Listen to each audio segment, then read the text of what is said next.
അമ്മയുടെ പേര് സുമ എബ്രഹാം. ഞങ്ങൾ ഇരുവള്ളിപ്പുറ താമസിക്കുന്നു. അമ്മയ്ക്ക് 5 വർഷമായി ക്യാൻസർ ആണ്. സെപ്റ്റംബർ 30-ന് സ്ട്രോക്ക് വന്ന് ഞങ്ങൾ ഹോസ്പിറ്റലിൽ അഡ്മിറ്റായി. അവിടെ വെച്ച് ഫിസിയോതെറാപ്പി ചെയ്തു. അത് കഴിഞ്ഞ് പലരോട് അന്വേഷിച്ചപ്പോൾ മരിയ ഫിസിയോതെറാപ്പിയെ കുറിച്ച് നല്ലത് അവർ പറഞ്ഞു.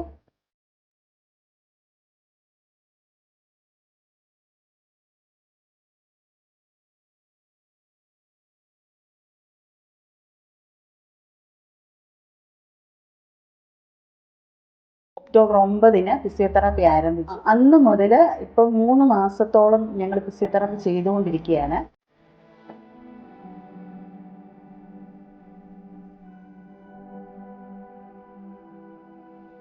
ഇവിടുത്തെ ഓരോ സ്റ്റാഫിൻ്റെയും നല്ല സഹകരണവും കരുതലും എല്ലാം കൊണ്ട് എൻ്റെ അമ്മ ഇപ്പോൾ വളരെ ബെറ്ററായി വരുന്നു. ഞങ്ങൾ അതിന് ഇവരോട് കടപ്പെട്ടിരിക്കുകയാണ്.